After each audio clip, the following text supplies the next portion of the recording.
You're listening to the Shaun of the South podcast, brought to you by Food City, dedicated to providing you, their valued customer, with top quality products at the best value every day.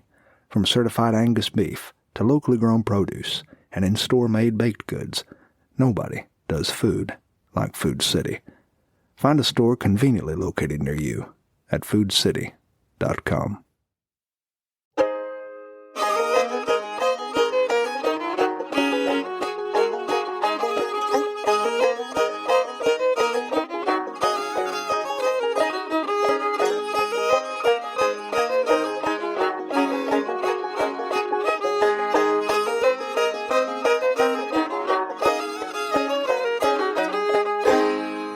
Well, I want to read something to you that I wrote that was actually more of a profound experience than I expected it to be.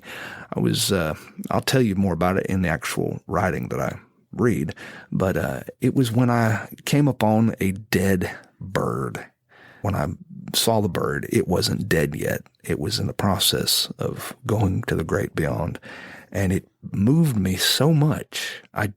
It took me completely off guard, but it moved me so much that I wrote about it. And I guess I don't really have a whole lot to say about it, except life is so short. And if you're out there listening to this, driving around or doing whatever you're doing, going for your daily walk or in your minivan or while you're working out, God forbid, while you're on the treadmill, you poor suffering soul, doing some tedious chore that you don't want to be doing. Life is brief. You know this. You know this probably better than I do, but sometimes we forget. Life does not last but more than a few seconds. And the older you get, the faster it seems to go. When I was a kid, my goodness, one day felt like it lasted a year. A year felt like it lasted a decade. But now, one day of my life is a drastically different percentage of my life than it used to be. And so it goes so much faster. I feel like I just woke up and already it's midday. And if you hear any noise out back, they're still redoing my septic tank as I talk to you.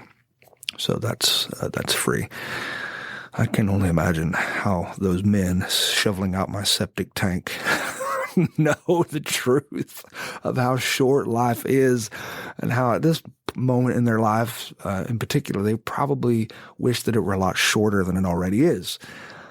But if you are going through a day today that's not good, or even if it is good, remember, life is not that long. So make today count. And then if you're having a hard time making it count, remember, it's important. This is kind of important that you make today mean something, and you can do it. Even if you're not having the greatest day ever, you can make today mean something. And if you are having a good day, savor it. Take it to heart. This day is important. Each breath you take is important. Even though it seems so little, even though it seems so trivial, this act of breathing in and out and the heart beating like it does, you would not want to be without that heartbeat or that breath. So enjoy it. Savor it. If you eat something today, really eat it. Really taste it. When was the last time I actually tasted what I'm eating and took a moment to be present and mindful as I'm eating whatever it is that I'm eating that clogs your arteries so thoroughly and everlastingly? Taste your food. Taste the water that you drink. Enjoy the hotness of the shower as it hits your body and the smell of your shampoo. Live your life and perceive every moment of it. Okay, that's enough, sermonizing from a guy who doesn't know what the heck he's talking about. I'm going to read this story that I wrote about a little bird, and that's exactly what I entitled it. It's called A Little Bird. I was on my way to the shed, walking to the yard, and I saw something lying in the grass. It was fluttering in the weeds, and I could see its wings moving. I squatted for a closer look. It was a bird, lying on its back. The creature was kicking its legs. The mouth was open, and a shrill squeal came out of its open beak, and it looked scared. So I turned the bird onto its side. I thought maybe it was just stuck on its back, but the bird was still crying. And you could tell something was wrong with its neck because the bird couldn't seem to move its head. And when I picked the creature up, I didn't mean to, but I started crying because I could see the life draining out of its small body, and I could hear its faint cries getting even weaker. I wiped my own tears away, and I said to the bird, "Shh," because I couldn't think of anything else to do. And I stroked its little breast, and I touched its tiny head, and I realized I was probably terrifying the creature to death. But I'd like to think that it could sense the love I was feeling. And I realized birds carry all sorts of diseases, and I was probably gambling with my own life. But it felt so right to hold this animal in this moment. The bird quit kicking its legs, and its eyes were blinking progressively slower, with long pauses between each reopening. And I whispered to it, I said, "It's okay. Just rest."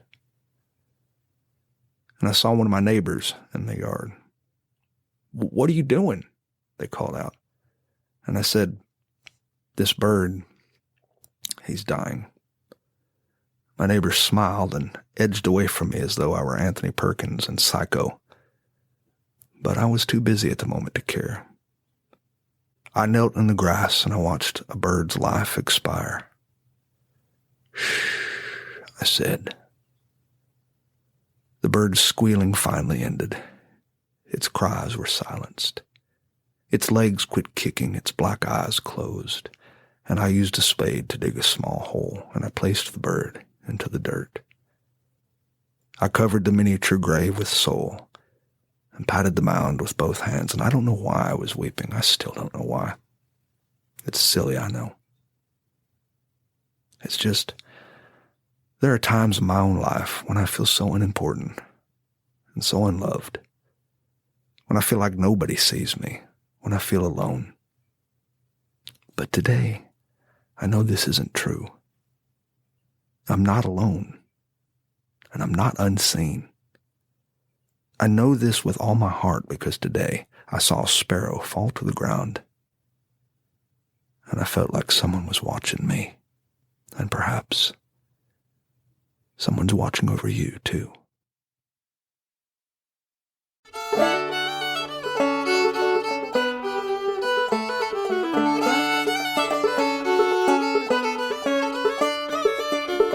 Well, thanks for listening to Sean of the South. I've been your host today, Sean Dietrich, and it has been a true privilege.